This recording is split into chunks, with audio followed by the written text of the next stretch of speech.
Hello and welcome to Wisdom Trek. This is Guthrie Chamberlain, and I am your guide to wisdom and creating a legacy.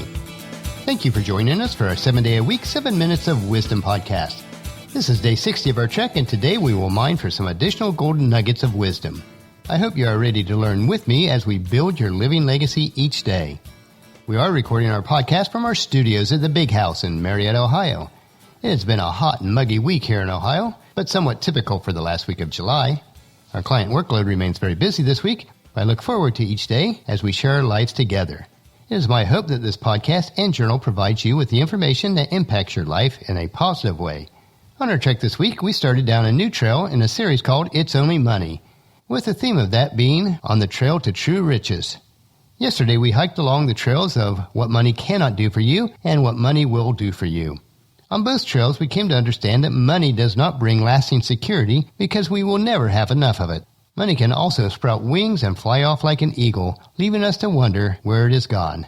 I know that you can probably relate to this because I know that I do.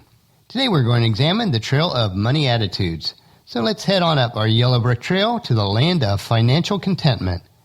As most of us don't understand financial contentment, this may be a foreign country to you. There are a number of principles in the book of Proverbs that should shape our attitude towards money. Some of these principles are, number 1, neither the possession of money nor the lack of it are proof of your goodness or worthiness. Within the faith community of our day and in times past, there are some that indicate that prosperity is the proof of godliness. The rich, they suppose, are wealthy because they are more worthy and pleasing to God. This camp gets caught up in the trappings of affluence. In other religious groups, though, there is a spoken or unspoken code that austerity is a sign of being spiritual, so their poverty becomes proof of their goodness. But these views are wrong for several reasons. First, you may be rich for the wrong reasons, whether it's illegal commerce or bad behavior, for example, as a means by which you prosper. Likewise, you may be poor for reasons other than being lazy or unwise financially. Some are poor due to injustice, not the lack of initiative. Proverbs 13:23 says, a poor person's farm may produce much food, but injustice sweeps it all away. And also in Proverbs 19:22, loyalty makes a person attractive. It is better to be poor than dishonest. So money is never an indicator of morality. What most of us fail to grasp is that money is completely amoral, or without any moral. It all comes from the heart and the mind. It is how you handle the wealth that you do have that is important. Don't judge others for their perceived lifestyles. Proverbs 13:7 shows us that we should not judge by outward appearance, because some who are poor pretend to be rich. Others who are rich pretend to be poor. So true riches can never be measured in the terms of money. Secondly, God has not promised to make every good and godly person wealthy. The first question you must ask yourself, does God in His Word promise to financially prosper me? Is there a formula that will guarantee my financial success? To be dogmatic about these questions would be foolish on our part. This is particularly difficult for us to understand in our Western societies. Even the poorest of people would be considered wealthy in many other places of the world. And regardless of where you live or your standard of living, there are certain principles in the Bible that, if followed, will allow you to build wealth into your lives. These principles are no different than the principles in other areas of our life, such as eating properly, getting enough exercise, and getting enough sleep. If you abuse any of these areas, you will have negative consequences in your life. Before we attempt to become wealthy, a more appropriate goal is to become financially free. When you become financially free, it is then that you have the freedom to make the right choices in life, or the wise choices in life. Becoming wealthy, or at least financially free, is simple, and yet so few people obtain this freedom. Essentially, there are just 4 basic steps to financial freedom. Number 1, spend less than you make. And that would indicate that you need to live modestly, because there are very few needs that we have in our life. Number 2, never borrow money, with the only possible exception is of a modest home that fits your budget. Number 3, invest at least 10%. This could be investing in your own business or yourself or in some outside investment. And number 4, give at least 10% to those who are in need.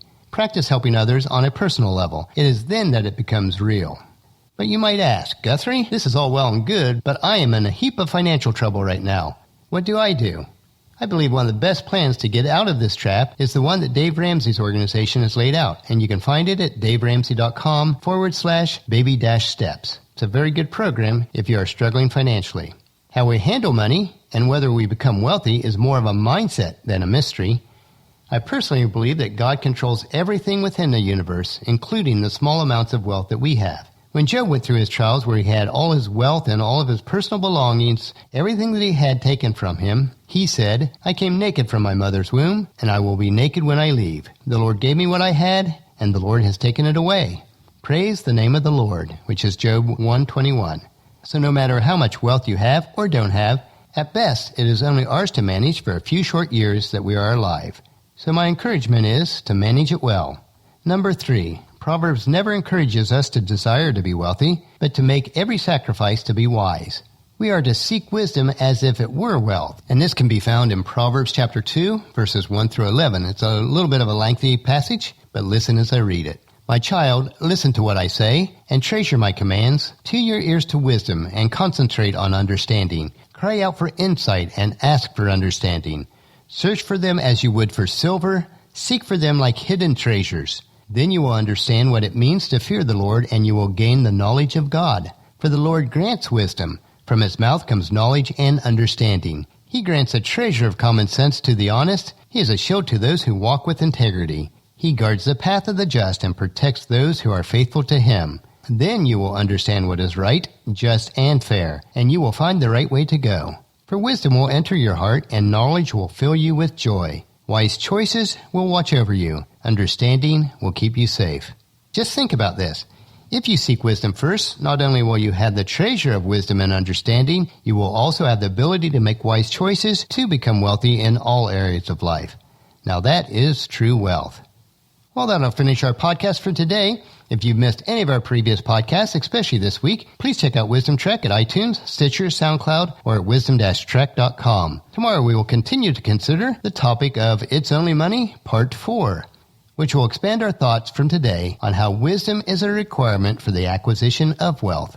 So please join us tomorrow for another day of Wisdom Trek, Creating a Legacy. If you enjoy these daily doses of wisdom, these nuggets that we consume, I encourage you to take the time to invest in yourself. Help by investing in the improvement of Wisdom Trek by leaving your name, email address, and comment on our website so that we can provide you with wisdom and insight that best fits your needs. Invest 7 minutes a day to improving yourself by listening to Wisdom Trek each day. And third, invest in the lives of others by sharing with your family and friends, in person or online, to journey with us on our Wisdom Trek. The journal for this podcast can be found at wisdom-trek.com, where we also have pictures, tweetable quotes, wisdom nuggets, and free resources. Thank you for allowing me to be your guide, your mentor, and most of all, your friend, as I serve you through this Wisdom Trek podcast and journal each day. As we take this trek together, let us always live abundantly or fully, love unconditionally, listen intentionally, learn continuously, lend to others generously, lead with integrity, and leave a living legacy each day. This is Guthrie Chamberlain reminding you to keep moving forward, enjoy your journey, and create a great day every day. See you tomorrow.